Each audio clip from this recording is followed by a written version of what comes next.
Hey everybody, it's Jennifer Burgess. I just wanted to touch base with you today to hopefully answer some of your fitness questions. I'm a personal trainer and also the fitness coordinator at Furman University here in Greenville, South Carolina. I'm actually about to head to work in a little bit here, so a little shout out to the Furman Fitness Center. But I get some questions, about 5 or 6 questions I get fairly regularly, so I thought I'd put them out there. I'm sure that if I'm getting them fairly regularly at work or around my personal life, that many of you out in there in Cyberland have the same questions. So I've got a little cheat sheet here with all my questions on it, and I'm just going to kind of go through and tell you what I tell people. And usually my advice for people, this is for beginners, intermediate, and sometimes advanced exercisers as well, but not really anyone who's competing or bodybuilding or a figure competitor or that sort of thing. This is for your general population of people. So let's get started, shall we? Yay! Okay, first question. What order do I work out my muscle groups? My general answer to this question, and again, I will go ahead and preface all of these by saying that these are generally accepted beliefs. There are always studies done and new things coming out in the world of fitness, but these are sort of the gold standards that people go by. So what order to work your muscle groups out? Generally, you want to work your muscle groups out from the largest to the smallest. So if you think about that, your chest muscles, although some of us ladies might not feel like our chests are that large, but your chest muscles, your back muscles, as well as the muscles of your thighs, so that's your quadricep as well as your hamstring. Can't really see them, they're kind of down here. But those are your larger muscle groups. So you want to actually work those first because they require not only the large muscle groups but help from all of the smaller muscle groups or the stabilizer muscles or the agonists. They're the agonists, sorry. Anyways, so after you've worked those, you want to move on to smaller muscle groups. So you've got the biceps, the triceps, the front, middle, and back rear delts, your calves, all these smaller muscle groups. And then finally, I like to round out the workout with the core.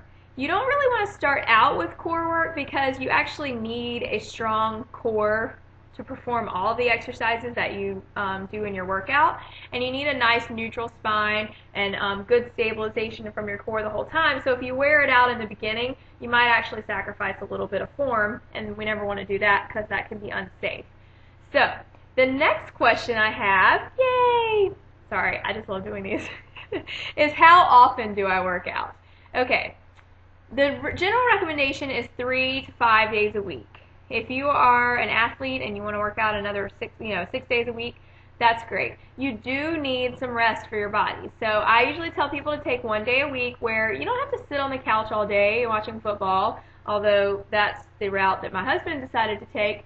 But you can do some active recovery. I mean, you can go take your dog for a walk, things like that. But you don't want to go in and just pound 7 days a week. So what I tell people, 3 to 5 days a week. If you're a beginner, start with 3. Be more realistic with it. Focus on 3 days a week and build your way up to 5 days a week or 6 days a week. And you want to do about 30 minutes or more a day. Now, this doesn't all have to be at the same time. They've actually proven that you can do 10-minute bouts throughout the day and get just as good of a benefit from it. I personally like to get mine all done and over with at the same time so that I can go get ready for the day, even though like days like today I just end up putting my hair in a bun or something, but at least I got makeup on. But anyway, so you can break those up. So if you're a beginner, I recommend doing that. 3 days a week, 10 minutes at a time for 3 times during each day. If you're more advanced, I like to do at least 30 minutes a day, up to an hour, sometimes an hour and a half if I do cardio and weights on the same day. That brings me to my next question. What's better, cardio or weights? I'm going to give them both a big shout out. You actually need both components. I know there's a lot of cardio kings and cardio queens out there that love to run, love to cycle, love to swim, but don't put them in the weight room.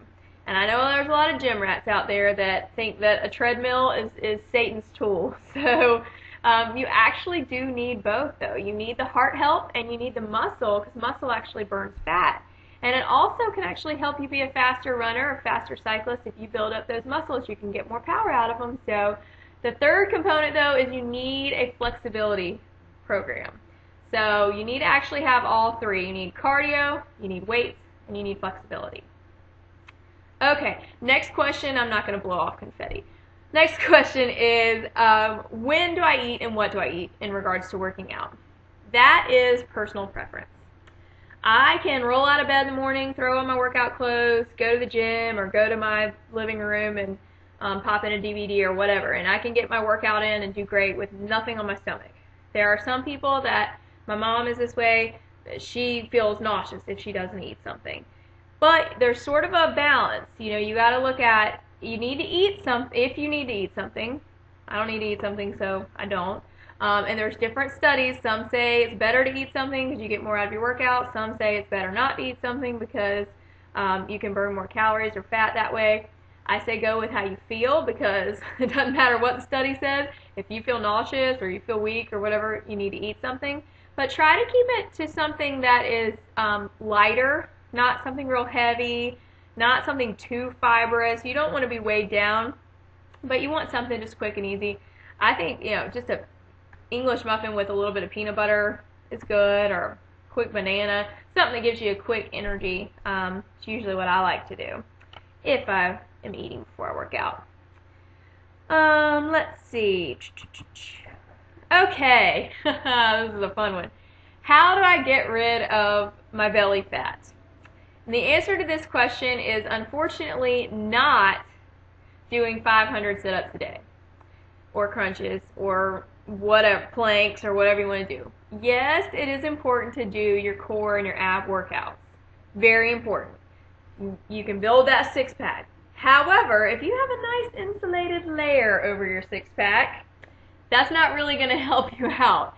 So you really need to focus on cleaner nutrition, like cleaner diet, so less processed foods, less sugars, more things that come from the ground and from nature in general, leaner proteins. So you need to really focus on your nutrition, and you also need those other elements of your workout. You need to just do your resistance workouts as well as your cardio workouts, and it all works together. Unfortunately, there is no such thing as spot reduction. So you can crunch and crunch till the cows come home, but you can have a six-pack under there, but if it's got the layer over the top, you're not going to see your hard work. How hard should you work? That's the next question. What intensity should you do your workouts? There's a scale called the rate of perceived exertion, and 1 being, laying in bed, 3 maybe carrying a couple bags of groceries from the car into your house, and then 10 is, going to the doctor and having a stress test. You never want to be at a 10 in the gym, no matter how fit you think you are. You never want to push your body that far if you're not medically supervised. So I like to tell people, kind of keep it at a 5 or a 6 if you're just starting out and you're new to exercise. So you're kind of getting an elevated heart rate, but you could still carry on a conversation with someone. And then work your way up to more intense workouts as you get more advanced and get it in the 7s and 8s, and occasionally push it into a 9 if you're doing like a high intensity interval or something like that. Okay, last question. Okay, confetti. Okay. Okay, last question is time of day to work out. What time of day is the best time of day to work out? And the answer to that question is whenever you're going to do it. I know, that's kind of disappointing that I used that answer, but really and truly, while there are studies done that tell you different times a day or multiple times a day is better, it all boils down to your life, your responsibilities, your priorities, and when you're going to be able to fit it in. So if you're a mom or a dad and you've got responsibilities like taking kids to school and picking them up or taking them to soccer or whatever, you've got to work your schedule to where you're going to put aside the time to work out. I'm a morning person. Well, I'm not really a morning person, but I'm a morning workout person. And I know myself personally that if I don't work out in the morning, even if I have the best of intentions, it's probably not going to happen that day. So I have to work out in the morning.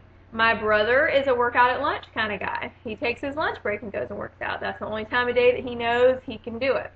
And then there are people that they like to go right after work. It's really up to you. So whatever time of day you think you're going to do it, it's the time of day you should. Oh, I meant to say when we were talking about the intensity thing a little bit ago was that I'm a huge fan of heart rate monitors. So let's just get back to the intensity part. Wearing a heart rate monitor, I think, is so important. Not wearing one to me is like not having a speedometer and driving your car around. It does help to have one. Know your target heart rate, monitor yourself, and then you'll be able to tell where you are on the scale of intensity. If you need help figuring out your target heart rate, there are plenty of tools online. I'm also happy to help you out. So I'm going to have all my information down here in the description of the video, as well as I'm sure I'll have something scroll across or something. But I'm happy to help anyone with any further questions, but also if you want some more personalized information, just shoot me an email or visit my website and get in touch with me there, and I'm happy to help. I hope that this did help you today, and if you like what you saw today, I hope that you'll subscribe to my channel. Thanks, and have a lovely day.